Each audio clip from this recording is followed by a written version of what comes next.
Okay, hi Bill. Thanks for joining me, and I'm really glad you could spare the time because I know that you're massively busy at the moment. But could you just tell us who you are, what sort of business you have, what's it called, where you're based, and just a brief kind of description. Yeah, sure, Sandra. My name is Bill Bottomley. I'm one of the directors at Lifetime. We're based in Barnsley in South Yorkshire. We have 50 odd staff, around about 2,000 clients or 2,000 households that we look after.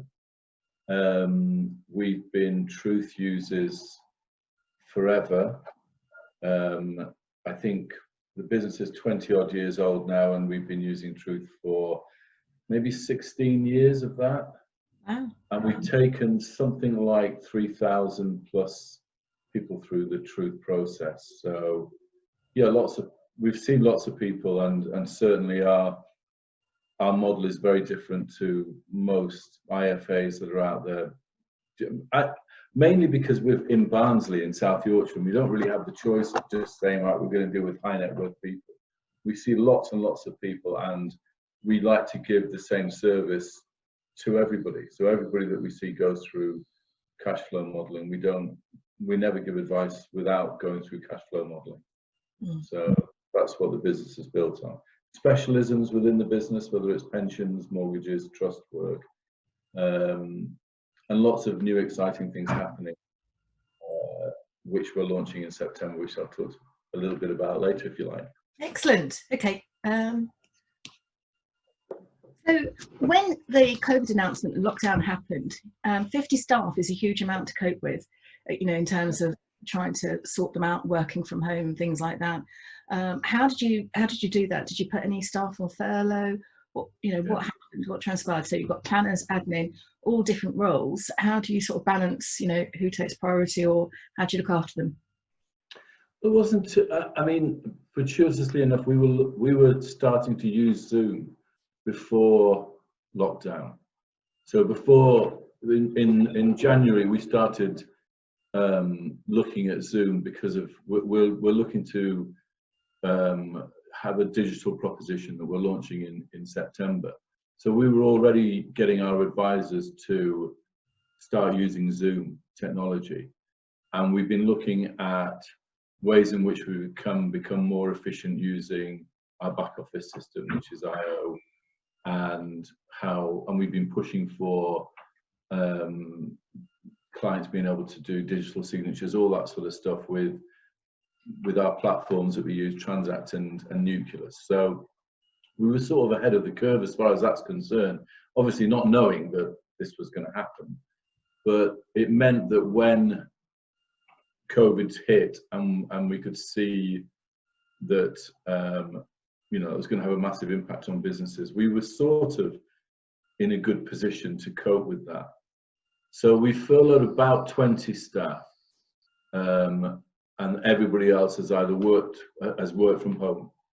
So we had enough sort of core staff that could work from home with laptops to support the advisors and to support our clients. All the advisors work from home. They've all got the facilities to be able to talk to their clients. And the portal that we've got with IO has been a godsend, really. So if you can have a good pandemic, it's been a good pandemic for us, that's for sure. So the only people that have really come back to the office at the moment are we're training some coaches to take people through cash flow modeling. So it's part of this new digital project that we're looking at. And so I've been involved in the training of the coaches on the software, but also the creation of videos for new clients. And the advisors have just been contacting every single client. So all our clients have been contacted. So over 2,000 clients have been contacted, and they've all really been appreciative of that effort. From day one, we said, right, every single client needs contacting. Every single client needs to know what's happening with their money. And that's been great because our portfolios have really stood up well. We're passive investors. It's been absolutely fantastic, really, the way that they've held up. And you haven't had clients calling you, maybe worried about their pension, you know, for example, you know, being decimated by global markets falling? No, well, we haven't. No, I mean, we went to passive investments about 8 years ago now. We use Vanguard Life Strategy funds, and they have just been brilliant. And because we're proactive in contacting clients, they know that they're used to us contacting them regularly. Yeah. And because of that, you know, there was no change. We were more proactive from March onwards. Every single client has been contacted.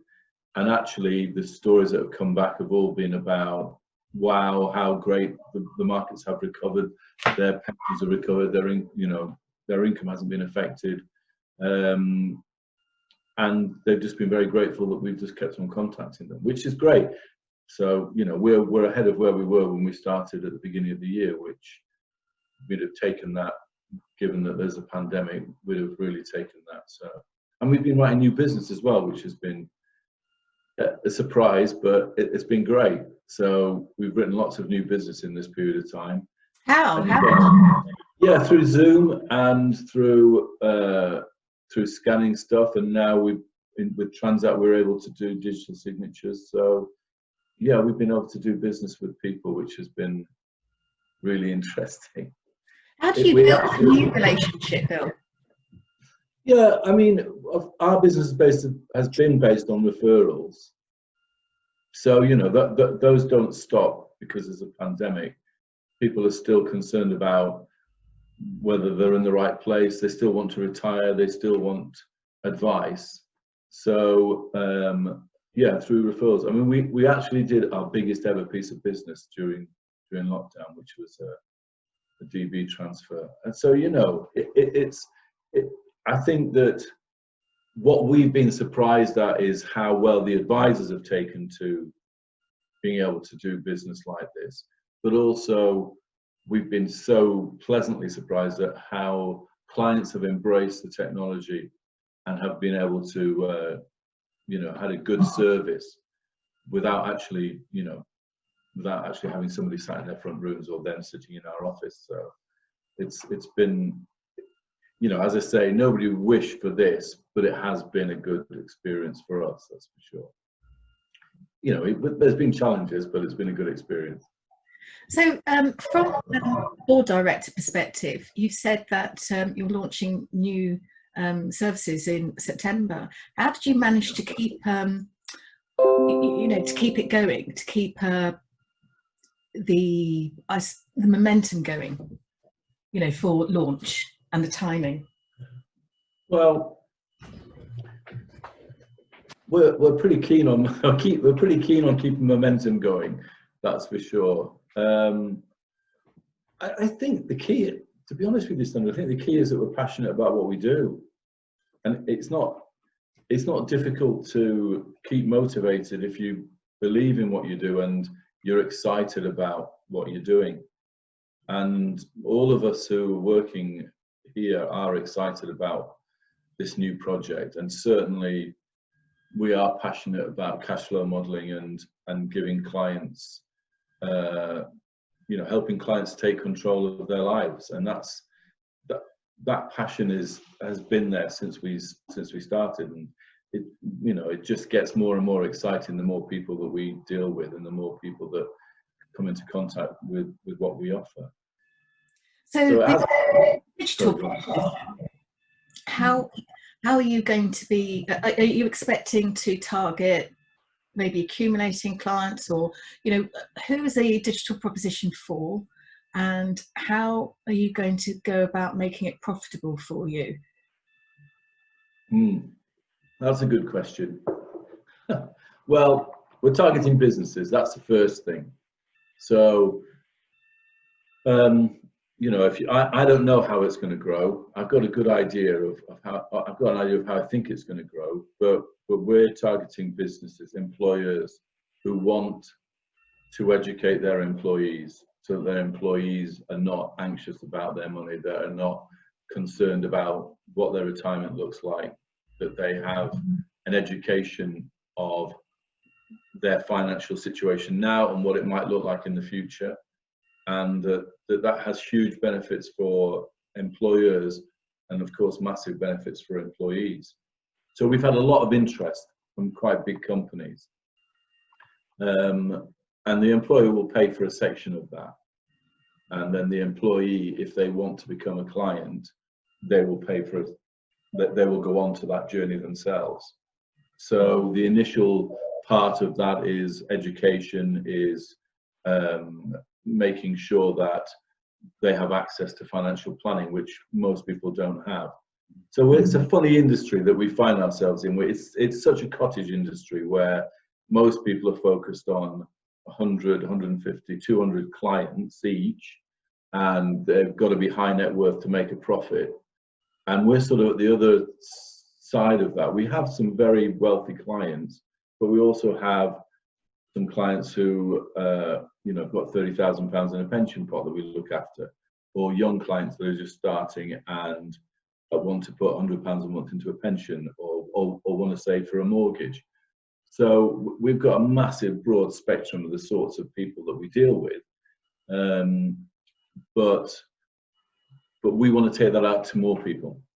So you either say, right, okay, I'm going to look after 100 clients. They're all super rich, and they're all, I give them a huge, fantastic service. That's great, and that's a model which is brilliant.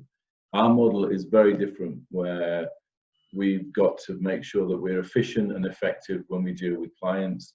We've got to make sure that we give them the appropriate service.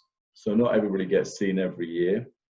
We have a service where we send reports, talk to the people on the phone, check their risk profile, check if there's any life events, and if there is, we'll take them through cash flowing again. But everybody gets that initially, but then they would have to pay for it going forward if they want it, and if they need it, because so many people don't need it on a year-by-year basis. So the business has developed in a way which we're able to give appropriate service to the right clients. So everybody, a 23-year-old kid doesn't need to be cash flowed every year, but they do want to know how their funds are doing, and they want to know they're on track, and they want to chat with somebody. And if there's something changed in their life, they want to know that they've got the ability to see what that looks like. And so it sounds like a great proposition, because you're getting them early in a way, and you're building that relationship through the next couple of decades of that person's working life. And absolutely. And I think by showing that sort of loyalty and that you're their partner in effect on their life journey, it sounds like a great proposition for maybe future profits, maybe not necessarily from the 20. Yeah, absolutely. But the thing about us, I guess, again, that sort of makes us a little bit different is that, to use Simon Sinek's phrase, that we are in an infinite game, and this business is going to go on and on and on. And the people that started it, there's the four of us that started this business. And, I want to be able to drive past this business park when I'm 80 and still see a thriving business. And it's not, the business isn't about me and the other directors. The business is about the clients, and it's about the staff, and it's about the young advisors that we've got, the graduates that are coming through. It's a never-ending story, and that's what I want it to be. But that does mean that you have to invest in young staff. It does mean that you have to invest in graduates coming through that will become the new advisors. You do have to invest in younger clients, because you do need people coming through, and that's our vision. It's that infinite game that we're playing, that there is no end to it as such. I'm going to step off at some stage in the not too distant future, maybe 4 or 5 years time, but it doesn't mean that the business stops, because we're not looking to sell it. We're looking to develop it and for the business to continue. But but also, you've got the youngsters, but you've also got the huge anxiety that people have got now, in their 50s, who in the past would have known what sort of pension they're going to get because they were in final salary schemes. Now most of them have no idea about their pensions. They have no idea about whether or not they're going to be able to afford to go on holiday every year or change their car or anything else, because they just have no idea what they've got. And, you know, that's a familiar story to every advisor that's out there. But when you start to look at, you know, we talk about an advisor gap, it's massive. It's absolutely massive. And it's because we've got so few advisors in the country. And, you know, without going too far into the banks are a waste of time when it comes to good financial planning. They're just not really interested. They're interested in flogging products, not in giving people an idea about where they are and what that means for their future. So that's the business that we're in, and certainly the employers that we've talked to are as keen as mustard on that sort of proposition. We've been waiting for technology to catch us up, Sandra, because we've been talking about this for years. But we don't want to open offices all around the country because, you know, we're too old really for that. But we have been waiting for technology to catch us up so that we can offer something that has value, and not just here's your report which they don't understand, or here's your pension statement which they don't understand, but actually give us that information, we'll put together a plan, and, you know, obviously using the Truth software, and we're going to send videos to everybody that goes through that. So that's what we've been involved with. That's fabulous. Brilliant. Yeah, very excited. So you have been busy. Are you planning on going on holiday? No, I haven't been on holiday. No, in fact, I was in Cornwall with my wife the week before lockdown. And we'll probably go back to Cornwall in November. I think that's our holiday this year. But we live in a beautiful place, so, you know, lockdown wasn't difficult at all. You know, we were very fortunate. I feel so sorry for those people in high-rise flats with 3 kids. Yeah. Yeah, I mean, it you know, as you probably know, most of us live in lovely places, and, you know, it wasn't difficult. So I don't need a holiday. I used to be a school teacher, and every year I needed all my holidays. I would just look forward to the holidays, and for the, I don't know, 25 odd years I've been in this, I like holidays, but I don't need them. I don't need them anywhere near like I used to. My God, as a parent, we always think teachers have too much holiday. But, well, maybe. but you it's definitely a strange need background them. for you, going from teaching. What were you teaching? I was teaching RE. My God. Yeah, I know. What a change. But has that influenced how you've done your business? I mean, it seems to be, because you seem to be wanting to share that knowledge of cash flow to everybody. So it seems like your teaching skills are, you know, being used well in your financial planning business. Yeah, there's a real crossover. There's no doubt about it. I think when you're in any job, you don't think that you can do anything else, but then actually the skills are always transferable. And certainly, you know, I mean, I worked at Prudential and at Friends Provident before we set up Lifetime. And, you know, at both businesses, at Prudential and Friends Provident, I learned stuff about products and all that sort of stuff. But Friends Provident was an interesting company because they did have, because I was a sales manager, and there were lots of courses that there were some crossovers between what I used to do in psychology at schools, but it wasn't until you start to develop your own culture within your own business that you can have an impact on what that should look like. And certainly, you know, putting the client at the center of everything, and how do you make that financial journey a great journey for your clients. You know, that's been, I mean, it's been inspirational for us. It's been great. We've had a ball and we've changed people's lives. It's such a fantastic job to get into. And the money sort of comes second. And I know that sounds a bit daft, but, you know, we earn a good living, and, you know, and we'll continue to do so. But if you focus on the money, you're lost. You've got to focus on the person, and then the money comes anyway, because they trust you, and because, you know, you're on that journey together with them then, and you're not you're not trying to flog them something, you're trying to help them to achieve what they need to achieve. And the fact that we get paid for that is great, and they value that, but it's about them rather than the money. And we try not to focus too much on that money. It seems to That's very refreshing. It's lovely to hear that. Yeah, but I think a lot of people in our industry are like that, to be fair. You do come across people and you think they ain't got it. And then but most people that I come across, especially in the financial planning community, because I think that is a bit different to the financial services as a whole. I think the financial planning community, much more client-centric than anybody else. And certainly, I'm still surprised when I come across people that don't use cash flow modeling. And it's not it's not everything, but it's certainly a starting point. But I am surprised when I come across people that aren't using it. Yeah, I am too, actually. Yeah, I find it quite shocking, and especially if they're doing retirement work, I find that's bordering on reselling to me. If a planner or an advisor is talking to somebody about the different pots and so on, but has no idea, how how long those pots will last or anything else like that. It shocks me that they're allowed to do that sort of planning work without cash flow. It should be mandatory.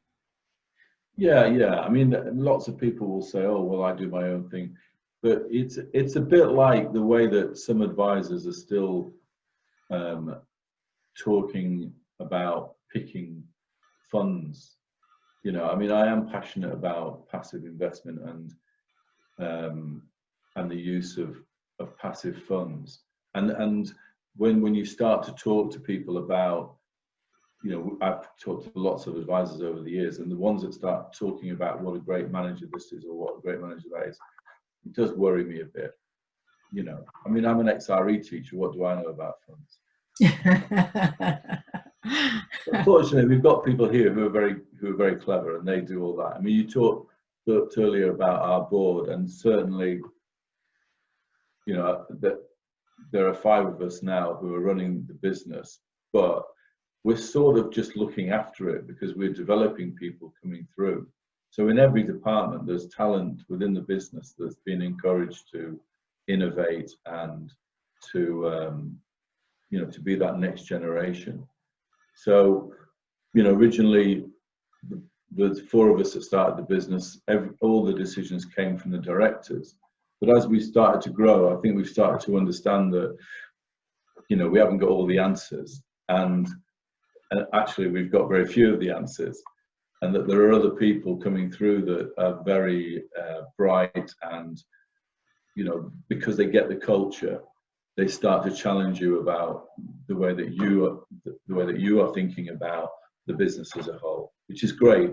That's how it should be. But it's I can remember sat round our boardroom table a few years ago, and we were talking about the digital project, and there was myself and a couple of the other directors and some other old men who sat around the table, and I looked and I thought, these are the wrong people to be doing this. And so we got the graduates that we use, and they started pushing it, and oh my goodness, they've just been fantastic. Stuff they've been able to do has just been brilliant. It's been like being in a sweetie shop, just seeing what they're able to pick out, and the way that they've helped mold the digital proposition has been brilliant. That's lovely. It's nice to see that all of your staff are sort of involved in the new proposition and are excited about it as well. And it's also nice to see a business that's evolving. It doesn't stay still. That's quite refreshing as well. Thank you very much for your time. I think I need to stop it now, cut it now, because I'm trying to edit it for about 10 to 15 minutes. Okay, great. So thank you for your time. And when it comes to launch, do let us know and give me some links to it. So September the 1st, that's when it launches. So new website. I mean, fingers crossed. Yeah, but we are talking tech. How many times have you heard Richie say it's going to be out next week? yeah, I know. It'll definitely be out on September the 1st. We'll roll. We will definitely roll, I'm telling you. Fantastic. Good, lovely to meet you. And you, take care. Okay, take care. Bye-bye. Bye.